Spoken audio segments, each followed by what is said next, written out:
I'm planning a trip with your grandparents. What about you? Do you have any plans? I called my son Anthony after receiving an invitation from my in-laws to join them on a vacation. Well, I have practice. You all should go and have fun. Isn't this trip a bit out of the ordinary? Are you okay, Mom? I'll manage. I'll bring you back a souvenir, so work hard at your practice. Influenced by me, Anson has always been passionate about marathon running. He even earned a college scholarship for it. Though his university is nearby, he stays in the dorms to save on commuting time and only comes home during long holidays. I knew he couldn't join the trip, but I thought I should at least ask. His response was exactly what I expected. My name is Flora, a 46-year-old working woman. My husband Steve is 4 years older than me and was once my boss. He is a competent man, and I respect him. After our marriage and the birth of our son, we built a happy family. Yet somewhere along the way, our relationship began to break down. The root cause? My husband's parents, especially his mother, who had a problem with me from the moment we got married and has been bullying me ever since. In the beginning, Steve would stand up for me, and because we lived far away from his parents, we seldom met them and managed to get by. But when our son, who loves marathoning, wanted to attend a high school near my in-laws, things changed. The reason he got into running was me. I used to run marathons and still do occasionally. It made me happy to see him take an interest in running, just like me. So, I convinced Steve to move closer to the high school my son wanted to attend.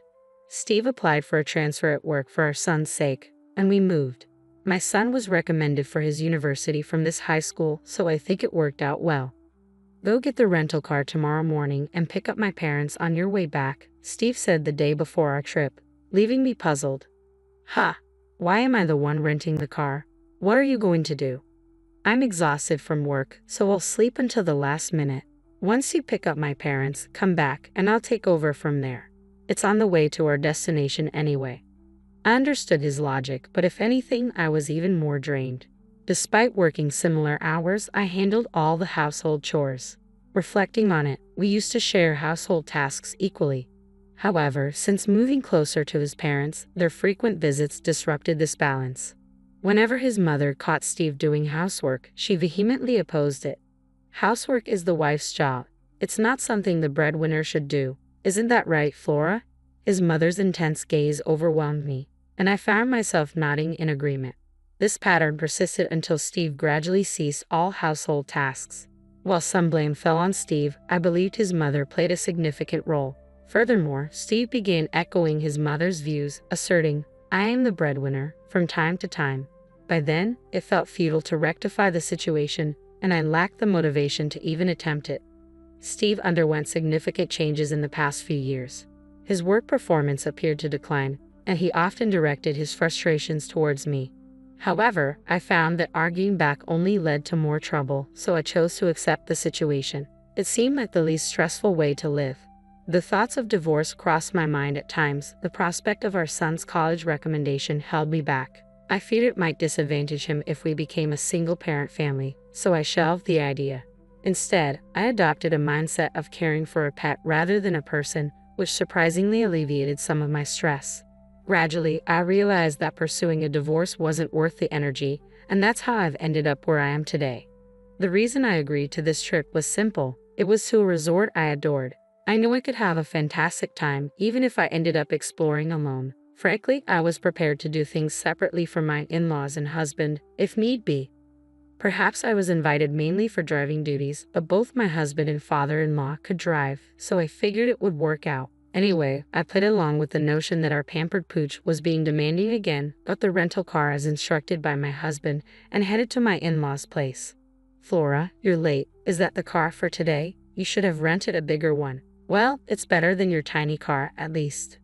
The car we typically use is one I bought myself. Given that I commute to work, I naturally assumed I'd be its primary user, having paid for it out of my own pocket. We don't venture out of town often, and I figured a compact car would suffice. Besides, I was smitten with its interior design and color, so I made the purchase. Yet my husband would help himself to it without asking and even chauffeur his parents around in it. To make matters worse, my in-laws criticized the car's size and treated me as if I could only afford a modest vehicle. I suggested they use my father-in-law's car for the trip, but he was reluctant to let others drive it and didn't want to take on the entire driving responsibility himself. Consequently, we opted to rent a car. However, I wasn't consulted about any of this. I merely discovered I'd be responsible for picking up the rental car and driving it, with them comfortably settled in the back seat. It left me tempted to suggest they handle their own transportation. To put it simply, they're exhausting. In the end, despite my husband's initial promise to share the driving duties, he slept for the entire journey. My father-in-law refused to drive unless it was his own car, leaving me to navigate the entire trip to our destination. With my husband dozing in the passenger seat, my father-in-law incessantly criticized my driving. He'd nitpick, suggesting turns after it was too late or questioning my decisions at traffic lights. It was nothing but needless stress. Adding to the chorus, my mother-in-law chimed in, disparaging my driving skills. I found it particularly irksome to be critiqued by someone who couldn't drive herself, especially when compared to my father-in-law, who had been involved in numerous accidents. Despite suggestions for him to relinquish his license, my mother-in-law stubbornly insisted he was merely unlucky and a proficient driver.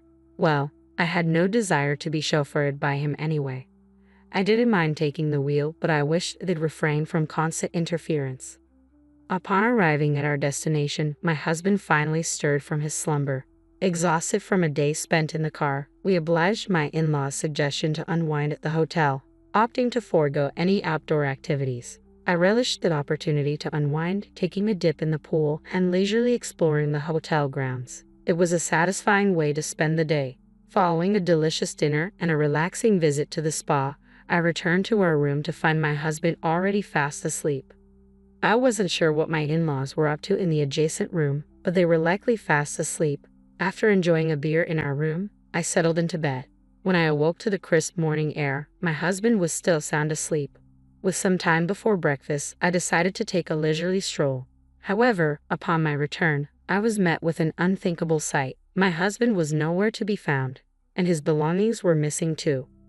Frantically, I searched the room and even attempted to reach my in-laws next door, but there was no response. At the front desk, I learned they had already finished breakfast an hour earlier than I had been told. It seemed they had left me behind. Additionally, I was left to settle the checkout process alone. Was my mother-in-law's offer to cover our stay just a ruse? Left with no alternative, I settled the bills for both rooms and departed the hotel, only to find there was no car awaiting me. Lost in contemplation about my next move, my phone suddenly rang. It was my mother-in-law. Where are you now?" I inquired, puzzled by the situation. My mother-in-law chuckled in response. "Just enjoying some quality family time since we're on vacation." "Ah, I see, but then why didn't you all just go together from the beginning instead of leaving me behind?" I couldn't help but ask. "Well, Flora, you did express interest in joining us, didn't you? That's why we decided to bring you along," she replied casually. I recalled mentioning my desire to visit this resort while casually watching TV with my husband. Was that what he remembered? Typically, it would have been endearing if he recalled my casual remarks, but this time it felt like he used it to irk me. What's more, I was the one who did most of the driving to get here. Why should I be reminded that I was brought here by my mother-in-law, who neither drove nor contributed financially? Beyond anger, all I could do was sigh. "Fine then, let's go sightseeing as a family and head home afterward. You can do some sightseeing too, Flora, and then return. We're not sure how you'll get back, but you're quite adept at marathons, aren't you?" "Just run back," my mother-in-law taunted, her laughter fueling my frustration. "If Steve is driving, put me on speakerphone so he can hear me," I demanded, my anger boiling over. As soon as I made the request, it seemed my mother-in-law transferred the call, and my husband's voice filled the line. "Good morning. You were eager to come here, weren't you? Take it easy today, but remember we have laundry from the trip to tackle. Make sure it's washed by tomorrow morning," he chimed, sounding cheerful. But any warmth I once felt for him had dissipated. "Do your own laundry," I retorted sharply. "Hey, that's not a nice way to speak. As the breadwinner, I'm advising you to relax today. You should be thanking me," he replied. "Oh, the breadwinner. Don't worry, this will be the last time we see each other." "Well, you've mostly seen me asleep," I countered, my tone laced with finality. "What do you mean?" he asked, clearly puzzled. "We need to head back home today. There's laundry and house cleaning waiting for us," my husband declared. "Yeah, that's exactly why I'm not going back," I responded firmly. What do you mean? His voice quivered with uncertainty. I'm filing for divorce. Remember 6 months ago when you told me you met your soulmate, your childhood friend, and you were planning to marry her? The one who moved back to your hometown after her divorce. I reminded him, feeling a surge of emotion. It had been about 6 months since I confronted my husband, sensing something was amiss, and he confessed. He had reconnected with his childhood friend and believed she was his true love. He wanted to divorce me and marry her to support her and her child as a single mother. He handed me the pre-filled divorce papers, but I couldn't bring myself to agree to end our marriage. We didn't speak for days afterward until he realized he needed my help with household chores. Eventually, he asked me to forget his previous words, but I couldn't simply disregard them, and I began gathering evidence of his infidelity. I found myself pondering whether Steve had orchestrated this trip to win me over. The conversation we had occurred roughly 3 months ago, shortly after I quit my job. As I voiced my thoughts, I could hear the surprise in my in-laws' voices on the other end of the speakerphone. It seemed this was the first they were hearing about their son's job resignation. I remember when you announced you were leaving your job. I expressed concern about finding a new one and disagreed with your reasons, didn't I? I continued, recalling the exchange. You were confident in your abilities and assured me you'd land a new job quickly. Yet here we are, and you've only managed to secure a part-time position. I can't help but wonder when you'll find something more stable. As Steve remained silent while driving, I seized the moment to lay out my thoughts. I've been visualizing you as a dog to cope with the stress, but then I realized I might as well get a real one. I declared firmly. So, I'll be filing the divorce papers. Enjoy your family vacation. My in-laws called out my name in shock, and my husband attempted to say something, but I disconnected the call without a second thought. Opting to make the most of sightseeing before heading home, I explained the situation to my son over the phone. His response was a simple, "I told you so." While his reaction was expected, it felt somewhat lighter than I anticipated, given his prior knowledge of the situation. Upon returning from the trip, I chose not to return home. Instead, I kept mine and my son's belongings in a self-storage unit, prepared for any eventuality. Equipped with only the essentials, I made my way to a real estate agency. The sales representative, with whom I had developed a professional relationship and had shared drinks on several occasions, greeted me warmly. As a woman of my generation, she was easy to talk to. Over our drinks, I had confided in her about my husband and in-laws, and asked her to keep an eye out for available properties, just in case. That day, I signed a contract for my own place. With the security of my new home, I felt a sense of relief and proceeded to submit the divorce papers at the city hall, where the process proceeded without any issue. Finally, I decided to return the numerous calls my ex-husband had made. "Hello," I began, my voice steady. "The divorce papers have been accepted. We are now officially strangers." My husband's panicked voice reverberated through the phone. "Are you serious about the divorce? I ended things with her. It's just you now. You didn't like me looking at other women, right? Well, now I'm only focused on you. Please come back without any worries." But his words only elicited disgust from me. "Huh? What are you talking about? I never aimed to please you in the first place. And you didn't end things with her, did you? You were dumped because you couldn't find a job and you had no money, correct?"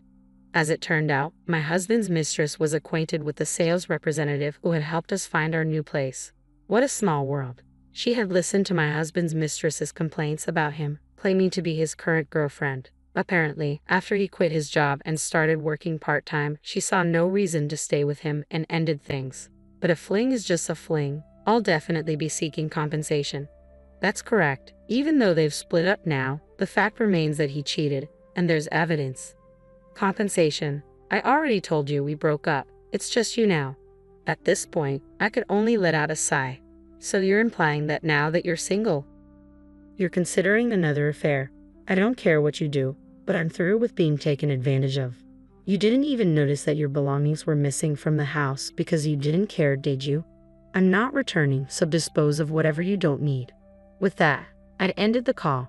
Despite this, my ex-husband continued to call me, and even my former in-laws reached out. But of course, I have no intention of returning to that house. My ex-husband still hasn't found a job, can't afford the rent, and has moved back in with his parents. Meanwhile, my ex-father-in-law continues to drive recklessly and recently crashed into a neighbor's fence with my ex-mother-in-law in the car.